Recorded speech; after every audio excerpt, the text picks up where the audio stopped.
Ils font des raids anti-migrants. Depuis plusieurs mois, des militants d'extrême droite britanniques débarquent sur les côtes françaises et menacent de s'en prendre à des exilés ou à des bénévoles d'associations humanitaires. Ils documentent une partie de leurs actions sur leurs réseaux sociaux. Ce mouvement s'inscrit dans la continuité des émeutes anti-migrants de l'été 2024 en Angleterre. Mais alors comment les associations d'aide aux exilés résistent-elles ? Comment les autorités réagissent-elles face à cette menace ? Et à quoi ressemblerait la réalité de personnes exilées dans un pays gouverné par l'extrême droite ? J'ai posé ces questions à Irène Aboudaram, responsable de plaidoyer à Médecins du Monde, et Charlotte Contest, responsable plaidoyer et communication à Utopia 56. Le 5 décembre dernier, Utopia 56 a saisi le procureur de la République après avoir été suivi le long de la côte près de Dunkerque par des militants d'extrême droite britannique. Est-ce que tu peux revenir et nous expliquer un peu sur cet épisode et nous dire ce qu'il s'est passé concrètement et précisément ? Oui, alors c'était une nuit matinée, disons, qui était un peu particulière dans le nord de la France, sur la côte, parce qu'en fait, c'était la première fenêtre de météo qui était favorable aux traversées de la Manche. C'était la première, du coup, fenêtre qu'on avait depuis plus de 3 semaines. Donc pour ceux qui se représentent pas trop bien les choses, c'est que les gens qui sont bloqués dans les campements à la frontière et qui souhaitent rejoindre l'Angleterre par la mer, à défaut de pouvoir avoir un visa pour le faire de manière sûre, empruntent du coup la voie maritime par petit bateau et donc sont attentifs aux conditions météo pour traverser la mer, parce que c'est une traversée très risquée déjà en soi. Voilà. Et en fait, au fur et à mesure des années, associations, les personnes qui traversent elles-mêmes aussi, les autorités et la police, et donc maintenant depuis quelques mois, des militants d'extrême droite regardent aussi la météo et connaissent les conditions qui rendent du coup la météo favorable à ces traversées. Donc voilà, le 5 décembre, c'était la première fenêtre qu'on avait depuis longtemps, donc on se doutait en fait qu'il allait avoir pas mal de mouvements sur les côtes avec des tentatives de départ et de départ en mer. Et on savait aussi que des militants d'extrême droite allaient très potentiellement se rendre sur le littoral pour stopper les bateaux, comme ils disent, parce que c'est leur narratif et c'est le centre de leur action, de stopper les bateaux et éventuellement d'être violents, agressifs, etc. Et donc, nous, Utopia 56, on a une maraude qui sillonne la côte pour venir en aide avant tout aux personnes quand elles échouent à traverser la mer, justement. Par hasard, on a croisé du coup le véhicule de ces militants d'extrême droite qui sont venus déjà à plusieurs reprises, donc on a déjà identifié. Voilà, et en fait les véhicules s'est tous arrêtés et ils s'en sont pris surtout en fait à une autre association qui faisait une maraude avec nous, donc dans une autre voiture. Ils s'en sont surtout pris à eux. Il y a eu des injures racistes. Ils ont été très assez offensifs, disons. Nous, l'équipe d'Utopia est restée dans le véhicule. On a appelé les forces de l'ordre et puis à la fin, tout le monde a réussi à partir. Mais voilà, c'était une des rares fois où il y a eu une confrontation directe avec ces gens qui, du coup, venaient pour au moins la 10e fois sur les côtes. On reviendra aussi justement sur cette question de la récurrence de ces actions et le caractère ou pas assez nouveau aussi là de ces actions d'extrême droite. J'en profite aussi avant de me tourner vers toi, Irène, pour te questionner aussi sur les actions que vous faites, vous, Utopia 56. Quelle est la nature de votre travail auprès des exilés ? C'est un travail surtout de terrain, d'accompagnement. Comment ça se passe exactement, cette mission d'Utopia 56 auprès des personnes exilées ? Oui, c'est une action surtout humanitaire, je dirais. Et donc, en ce qui concerne du coup nos missions entre Calais et Grande-Synthe, donc sur cette bande littorale, on intervient auprès des personnes après qu'elles aient été interceptées par la police au moment où elles tentaient la traversée. On intervient aussi auprès d'elles quand elles ont été secourues par les services de secours, les sauveteurs en mer. Et on intervient aussi en amont sur les lieux de vie pour faire de la réduction des risques, comme on appelle. En gros, c'est de l'information pour informer les gens des risques qui sont encourus quand on tente une traversée en mer par ses propres moyens. Donc ça leur permet d'évaluer, de prendre la décision, disons, avec un maximum de clés. prendre la décision ou pas de prendre ce risque-là, quoi.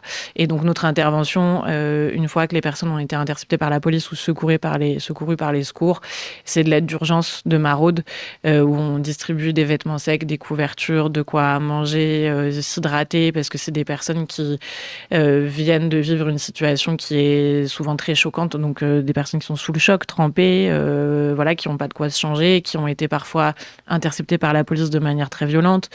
Si elles ont été secourues par les secours, ça veut dire qu'elles ont été en détresse en mer, donc c'est des moments extrêmement traumatisants. Il y a pu y avoir des drames, parfois des décès. C'est des personnes qui... Voilà, il y a tout type d'âge. Il y a des personnes plus ou moins âgées, des enfants, des familles. Et en parallèle de ça, on a aussi une ligne téléphonique d'urgence qui peut être contactée 24 heures sur 24 sur tout le littoral. Et elle est notamment contactée par les gens quand ils sont en détresse en mer et qui parviennent pas à joindre eux-mêmes les services de secours, les numéros d'urgence. Voilà, donc on fait cette facilitation-là. Voilà, c'est en 2 mots l'action d'Utopia à la frontière franco-britannique. Irène, du côté de Médecins du Monde, est-ce que votre travail est similaire à celui d'Utopia 56 ou est-ce qu'il se distingue de quelconque façon ? Oui, on se rejoint avec Utopia sur apporter un accès aux soins et aux droits des personnes exilées avec lesquelles on travaille. Et on se rejoint aussi sur, je pense, la société qu'on a envie de défendre, qui est une société solidaire, accueillante, ouverte. Et en fait, là, dans ce qui se passe dans le Nord, c'est quand même extrêmement inquiétant. Parce que, en fait, Charlotte le disait, c'est des gens qui ne se cachent pas, qui font la promotion même de leurs actions, qui les préparent en achetant du matériel montrant qu'ils vont être violents, qui vont donc être un trouble à l'ordre public, comme on le dit pour d'autres publics, et pour lesquels finalement on a l'impression qu'il y a un peu un poids de mesure finalement pour des personnes qui font des troubles à l'ordre public et qui viennent provoquer les personnes pour filmer, donc utilisent les réseaux sociaux aussi pour faire de la désinformation, de l'instrumentalisation de contextes qui sont extrêmement durs pour les personnes avec lesquelles on travaille. Et finalement, ça génère un climat d'inquiétude énorme pour tout le monde. Les premières victimes sont évidemment les personnes concernées, qui sont déjà dans une situation pas simple. Nous, on travaille pour faciliter l'accès aux soins, donc avec des cliniques où on voit que les personnes, effectivement, ont des problèmes liés à leur parcours, liés aux conditions dans lesquelles elles vivent dans ces campements. Et là, il y a une incitation à la haine, il y a une incitation quand même à la violence, où, voilà, nous, on alerte, on fait des signalements, et la réponse est au mieux très lente. Et ça interroge. Les autorités, tu veux dire ? Ouais, ça interroge. Les autorités. Enfin, je veux dire, c'est ce qu'on dit. On le sait, quoi. Comme tu le disais, les voitures sont déjà identifiées. Il y a vraiment, quand on regarde les vidéos qu'ils mettent en avant, les visages sont découverts. Il y a pas de souci. On sait ce qu'ils viennent faire.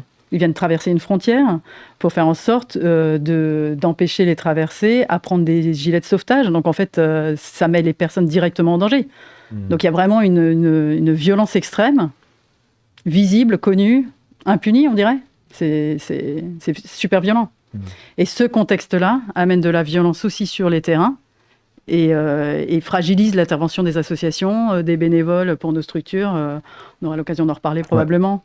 Ouais, on reparlera évidemment de l'impact que ça peut avoir sur votre travail et on reviendra aussi sur la réaction des autorités par rapport à ces attaques-là.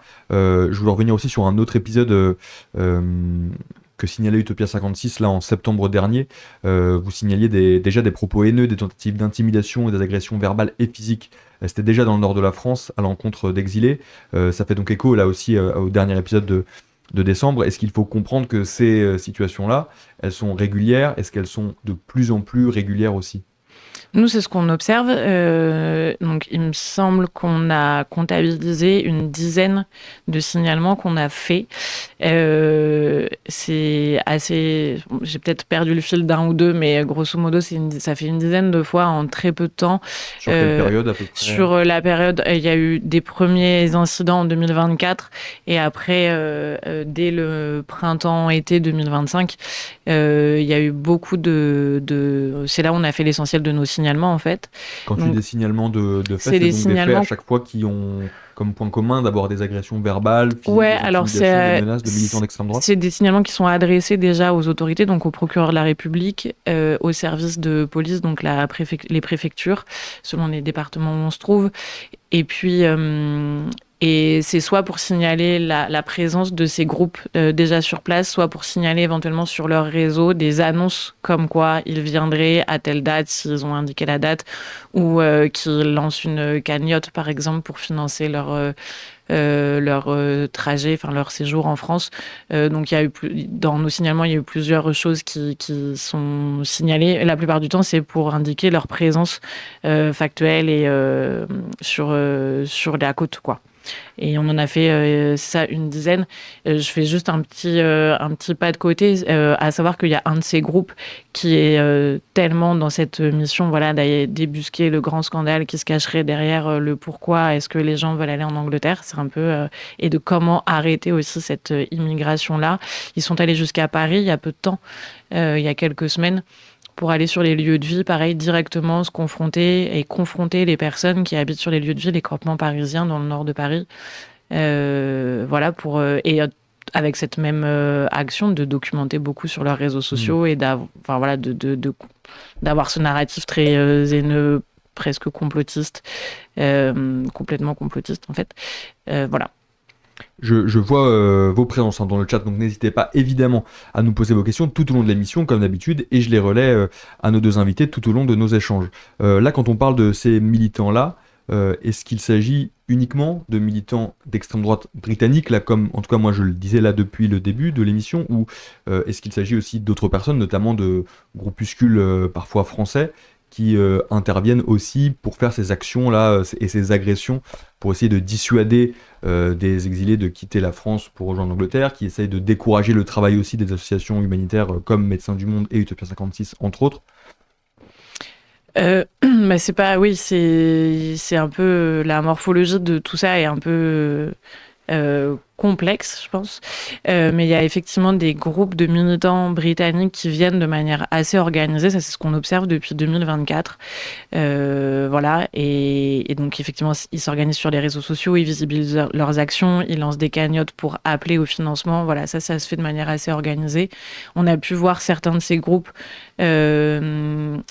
Un notamment qui est l'idée par Nick Tenconi, qui est un des leaders du parti UKIP, un parti d'extrême droite britannique, qui est venu sur la côte accompagner. On a pensé pouvoir identifier, en tous les cas sur les vidéos diffusées sur les réseaux sociaux, des personnes appartenant éventuellement à des groupes d'extrême droite françaises.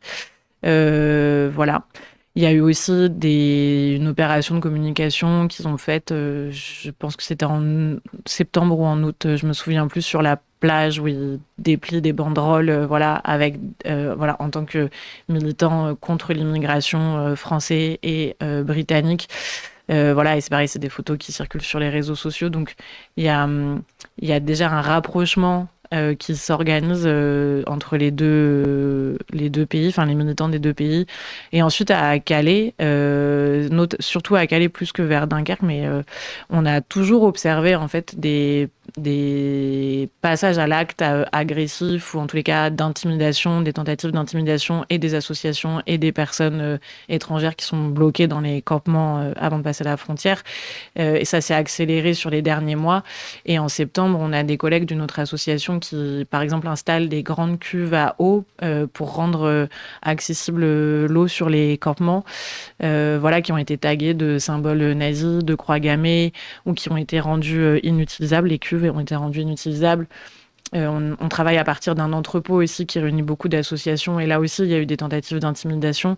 Et ça, on ne sait pas qui est derrière ces actes-là, par exemple. On peut imaginer que c'est pas les Britanniques parce que manifestement, ils ont l'air de beaucoup revendiquer. Dès qu'ils font quelque chose, ils le revendiquent beaucoup. Là, c'est des choses qui ne l'ont pas été. Donc voilà, ça a l'air d'être d'une autre nature et on pourrait imaginer que c'est plutôt des personnes qui sont, voilà, qui habitent localement vers la région de Calais et qui sont du coup potentiellement françaises. On n'a pas de certitude là-dessus. Et ça, c'est un phénomène dans la région qui existe quand même depuis assez longtemps et qui s'accélère sur les dernières, je dirais sur 2024-2025, ouais. On parle d'actions qui s'intensifient, de militants aussi parfois mieux organisés. Est-ce que tu as l'impression, toi Irène, là tout à l'heure tu le disais, que la réaction des autorités était en tout cas assez lente.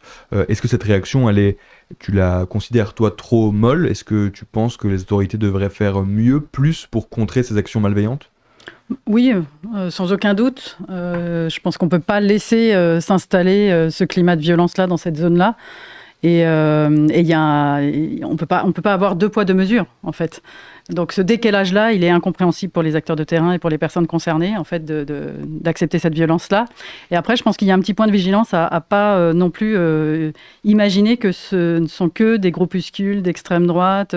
En fait, c'est ce que ça dénote aussi aujourd'hui, en fait, d'une parole un peu décomplexée, en fait, de mouvements plus ou moins politiques, individuels ou autres, mais qui veulent opposer des populations, qui veulent rendre responsables certains groupes de populations de difficultés qu'il y a sur le territoire, et qu'en fait, tout ce jeu qui est fait avec les réseaux sociaux, d'instrumentalisation de l'image, de contexte, joue ce rôle-là, et c'est hyper insidieux, en fait, ce que ça amène. Ce que tu veux dire, c'est que le climat politique a un impact direct et encourage peut-être certaines actions malveillantes comme oui, je pense qu'il y a des politiques qui aujourd'hui sont capables de faire des vidéos sur des terrains où il y a des usagers de produits psychoactifs et qui délégitiment complètement le travail des associations, qui sont caricaturaux sur les personnes concernées et en fait jouent un rôle politique qui est pas responsable quand en face, nous, acteurs de santé notamment, on est en train de pointer les effets sur la santé de ces politiques répressives, de ce non-accueil, de cette maltraitance. Donc c'est ça que ça veut dire aussi sur ce qui se joue en ce moment sur notre territoire. Et très concrètement, quelles sont les réactions justement des autorités et ou des forces de l'ordre directement quand vous les voyez sur place, que vous leur signalez des cas concrets, quelles sont leurs réactions pour l'instant? Irène ou Charlotte, comme vous voulez.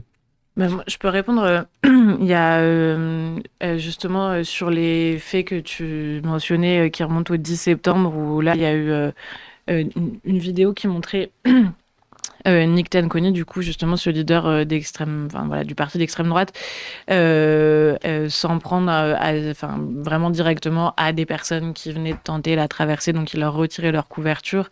Et en fait, il leur retirait la couverture qu'ils avaient sur eux pour se réchauffer. Donc il y avait vraiment atteinte physique, rapprochement physique. Et puis c'était quand même assez agressif, tout ça derrière avec le montage de la vidéo avec des chants réactionnaires derrière.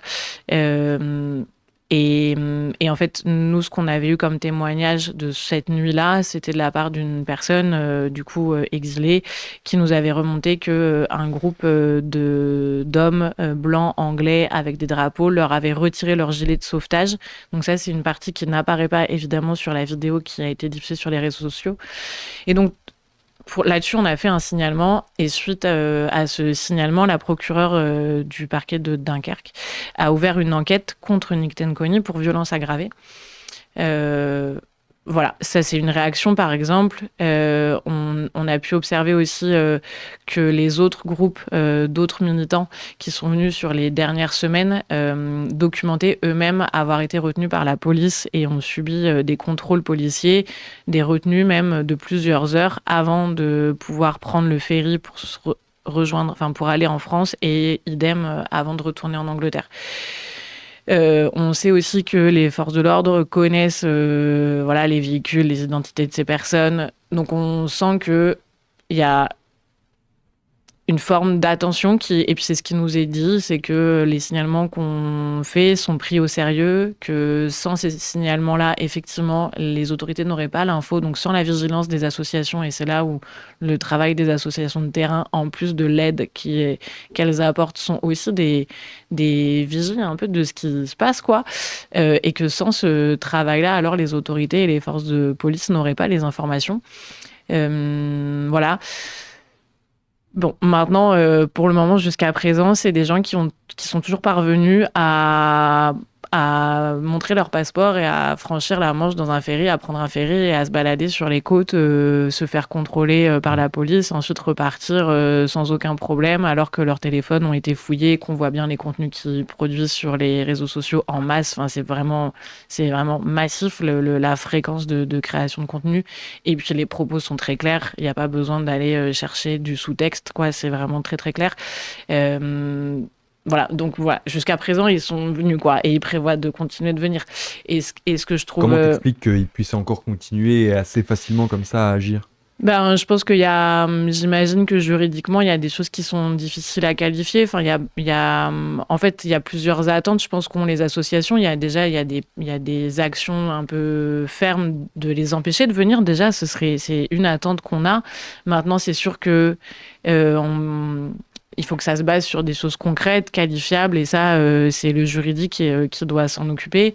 Mais il y a aussi, je pense, une attente de positionnement politique un peu, quand même, qui est évidemment pour s'opposer à ce que ces gens font, que l'impunité ne règne pas, parce que là, on a quand même l'impression qu'il y a une forme d'impunité qui domine, en tout cas, la situation, et que on ne peut rien faire face à ces personnes, ce qui paraît, c'est quand même assez décevant, alors qu'encore une fois, voilà, leur projet est très clair.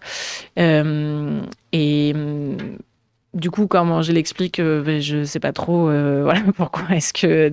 Voilà, moi j'estime qu'il y a suffisamment d'éléments, mais bon, qui sommes-nous pour ça? C'est pour ça qu'on continue à signaler et qu'on continuera à signaler.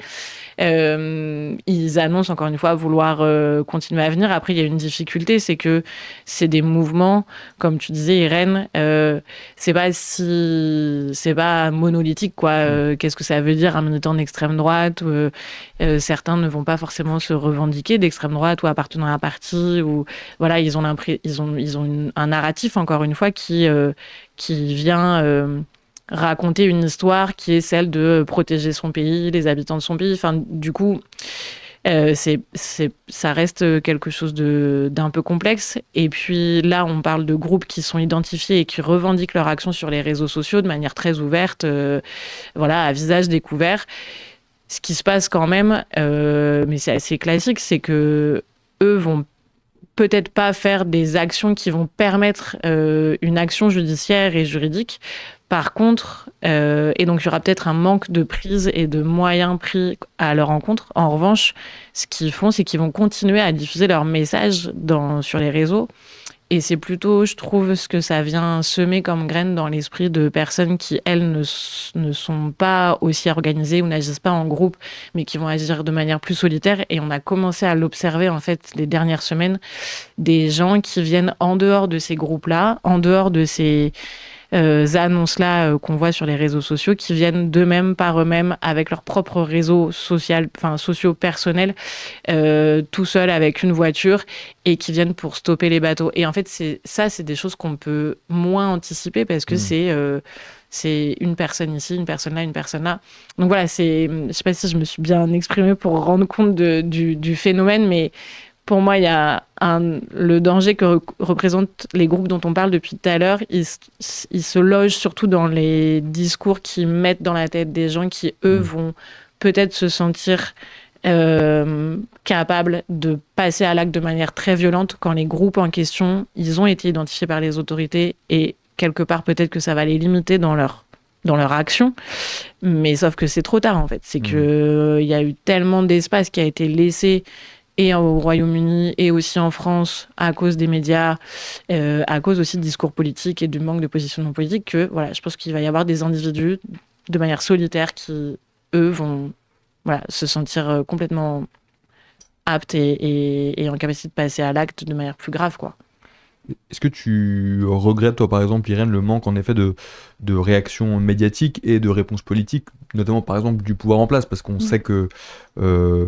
On sait déjà dans le discours politique, par exemple, de l'extrême droite, le fait que voilà, ils sont plutôt anti-immigration, donc on n'attend pas de leur part un découragement de ces actions qui tentent de mettre des bâtons dans les roues du travail des associations d'aide aux exilés comme les vôtres, mais ça pourrait être le cas par exemple du président de la République ou d'autres partis qui ont des responsabilités politiques. Est-ce que tu regrettes un manque de discours politique clair sur ce sujet pour essayer de dissuader ces actions-là et de soutenir un peu plus des associations et le travail des associations d'aide aux exilés? Oui, mais clairement. Je pense qu'au-delà de dissuader, il faut même les condamner. En fait, ces actions, c'est inacceptable en fait, qu'il se passe ça sur notre territoire. C'est pas comme ça qu'on va arriver à remettre du climat social favorable. Donc oui, on attend même que les politiques soutiennent le travail des associations. Vous le connaissez, le contexte en ce moment pour les associations, il est extrêmement difficile. Les subventions sont arrêtées pour certaines associations. En fait, le travail qu'on fait pour certaines associations, c'est aussi entre guillemets à la place de l'État, du service public qui est lui-même fragilisé. Donc en fait, on devrait tous être alliés en fait pour faire en sorte que les personnes qui se trouvent sur le territoire aujourd'hui, en Hexagone et en Outre-mer, soient en capacité d'agir sur sa santé. Donc c'est effectivement pas du tout ce que fait le gouvernement en ce moment, qui est apprécié des associations. En fait, aujourd'hui, les médias devraient au contraire saluer le travail des personnes solidaires. En fait, aujourd'hui, il y a des personnes qui sont sur le territoire qui vont bien parce qu'il y a des bénévoles dans des associations, des solidaires qui hébergent, parce que le système d'hébergement est saturé, des médecins qui sont bénévoles dans des associations pour faire de la prévention parce que certaines populations n'ont pas accès à la prévention. Donc en fait tout ça, on attendrait effectivement un peu plus d'encouragement de la part du gouvernement et de dénoncer ce qui est inacceptable, mais même de cette instrumentalisation. En fait, à Paris aujourd'hui, quand il y a des campements avec des mineurs non accompagnés, il y a des individus qui viennent, qui filment, qui racontent n'importe quoi, qui parlent ni aux associations ni aux personnes concernées, qui font leur propre histoire. Et en fait, comme tu le dis, ça part sur les réseaux sociaux. Et nous, pour arriver à casser cette information-là, c'est hyper difficile. Et en fait, on a autre chose à faire aussi, quoi. Comment se sentent les victimes et donc les exilés surtout par rapport à ces actions-là, ces actions malveillantes? Est-ce que ça a un impact directement sur elles ou est-ce qu'elles s'en tiennent assez éloignées? Est-ce que vous avez des retours là-dessus? Oui, nous, on a des retours sur le Nord où, par exemple, quand on accompagne les personnes, en fait, quand on travaille sur le parcours de soins, il y a des personnes qui nous disent aujourd'hui vouloir être accompagnées physiquement parce qu'elles se sentent plus en sécurité. Donc, en fait, ça installe un climat d'insécurité pour tout le monde. Évidemment, je le répète, pour les personnes qui vivent là en permanence, mais aussi pour des bénévoles qui sont confrontés à des situations de violence. Au-delà des situations de violence que les personnes expriment, c'est sur les terrains, en fait, d'avoir peur de prendre une balle à un moment donné, de se retrouver dans une altercation entre ces bandes-là et nos associations ou les personnes. Donc, ça devient compliqué, en fait. À ce jour, on note pas, nous, de personnes qui se désengagent de nos actions parce qu'il y a une force militante énorme et heureusement, et on la salue, mais ça fragilise. Et puis, en fait, on a envie de se dire, mais ils attendent quoi, en fait, qu'il y ait un drame pour réagir? C'est ça, en fait, ce qui manque pour qu'il y ait une réaction énorme. Bien sûr qu'il faut empêcher ça, quoi. Tu fais ce même constat, toi, Charlotte, à Utopia 56? Sur la mobilisation des bénévoles, oui, nous non plus. Et sur l'impact que ça peut avoir sur les exilés directement sur le... Ouais, mais sur l'impact, je pense que ça dépend toujours de quoi on parle, quoi, du type d'agression. Il y a eu des agressions physiques, quoi, donc c'est quand même hyper traumatisant de se faire agresser physiquement, voilà, donc... je pense que ça participe évidemment à l'insécurité. Faut quand même se rappeler aussi que les victimes de ce genre d'agression, c'est en premier lieu des personnes qui sont déjà dans des contextes assez insécurisés et insécurisants, à savoir qu'elles vivent à la rue, dans des campements, avec un accès à la moindre chose très compliquée, que ce soit la nourriture, l'eau, les toilettes, la douche, Et donc, en plus de savoir que on peut subir des agressions de l'extérieur, c'est une tension et c'est des états d'hypervigilance permanents. Donc voilà, ça c'est compliqué. Après, je pense que si on regarde au global, j'imagine, les personnes, pardon, je reprends un petit peu, mais quand elles sont victimes directement et qu'elles nous témoignent ça, ça a cet impact-là sur elles.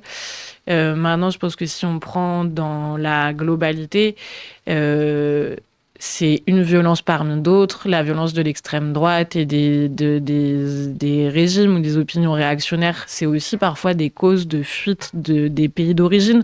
Donc c'est des choses qui ne sont pas étrangères aux gens.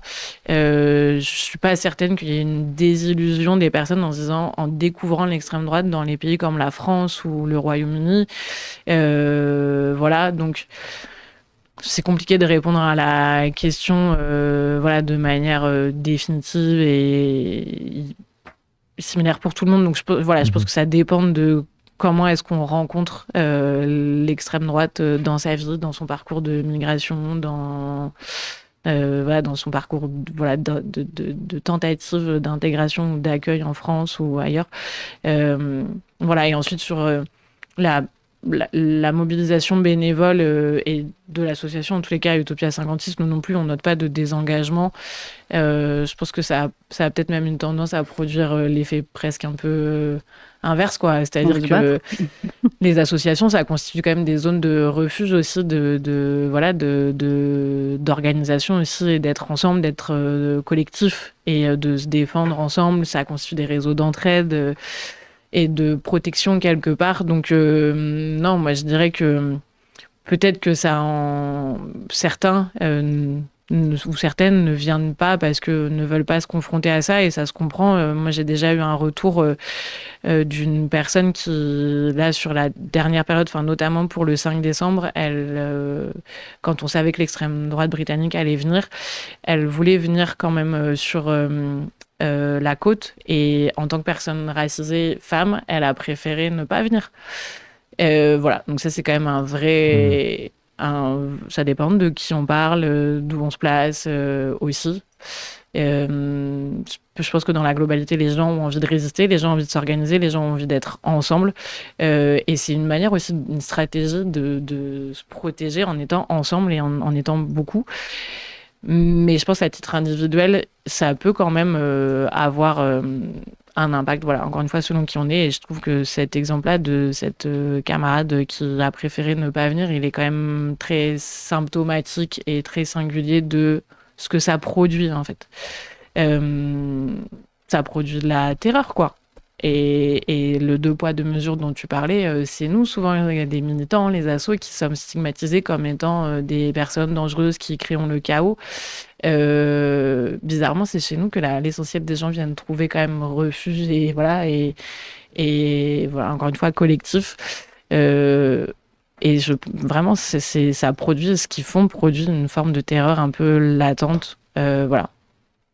Et je voulais juste réagir aussi pour dire que en fait, on se bat, en fait, parce qu'on défend ce qu'on croit, quoi. Donc, en fait, on est aussi la cible, et les personnes concernées sont la cible par rapport à des idées que certains refusent. Mais en fait, il y a aussi beaucoup de gens qui nous soutiennent. Il y a aussi... on se rejoint avec d'autres militants sur... c'est ce que je disais tout à l'heure, quoi. En fait, un monde... En fait, il y a des politiques et des individus qui cherchent à faire croire que les associations sont des doux rêveurs, des douces rêveuses, je ne sais pas si ça se dirait, mais qu'on est dans un monde complètement irréaliste, mais c'est pas vrai, en fait. Il y a des solutions, il y a des choix politiques qu'il faut faire, et c'est ce qu'on appelle, en fait, effectivement, ces choix politiques qui pourraient faire en sorte que, de façon très pragmatique, sur le territoire, on arrive à soigner et faire accéder aux soins les personnes qui sont présentes sur le territoire. Il faut le faire parce que c'est ce qui compte pour le système en général et pour tout le monde, en fait. C'est quand on s'occupe bien de tout le monde sur un même territoire que tout le monde ira bien. Donc, en fait, le fait de désigner des boucs émissaires, de penser que certains sont responsables de la faillite du système de santé ou la faillite des aides sociales parce qu'il y a certains individus qui sont sur les territoires, c'est se tromper. Vous parliez tout à l'heure aussi du climat politique, justement, qui pouvait encourager des actions malveillantes et des agressions, comme vous avez pu vous le constater sur le terrain. Je voulais justement conclure ces discussions en se demandant quelles conséquences pourrait avoir, par exemple, l'arrivée au pouvoir du Rassemblement national sur le travail d'associations comme les vôtres. Est-ce que vous pouvez un peu nous expliquer potentiellement l'impact concret que ça pourrait avoir ? Moi, je peux commencer parce qu'on est témoin aussi. Enfin voilà, je l'ai pas dit tout à l'heure, mais Médecins du Monde, on intervient dans 17. On a des 17 associations différentes à travers le monde et on intervient dans 70 pays où l'extrême droite est déjà au pouvoir dans certains contextes. On le voit très bien, en fait, l'extrême droite et les idées d'extrême droite. Je pense qu'il faut faire super attention de ne pas résumer ça à un parti, mais c'est les idées qui se diffusent petit à petit, fragilisent largement le service public et donc en fait fragilisent toute une société, attaquent les droits. En fait, là, on parle beaucoup de racisme, xénophobie. C'est les droits dans leur entièreté qui sont attaqués. C'est les associations qui aujourd'hui viennent en aide aux personnes exilées qui sont ciblées pour qu'on regarde les financements qu'ils reçoivent publics, les associations qui critiquent éventuellement le gouvernement qui seraient punies aussi. En fait, c'est l'existence même des organisations non gouvernementales qui est menacée là par ce type de gouvernement. Et c'est aussi pour ça que nous, on existe, pour, comme tu le disais, alerter sur des situations, travailler sur des solutions. Et voilà, on va le voir, en fait, ce que ça va vouloir dire très, très, très nettement. Tu voulais ajouter quelque chose là-dessus, toi, Charlotte ou... Je suis d'accord avec ce que dit Irène. Et puis, ça va... je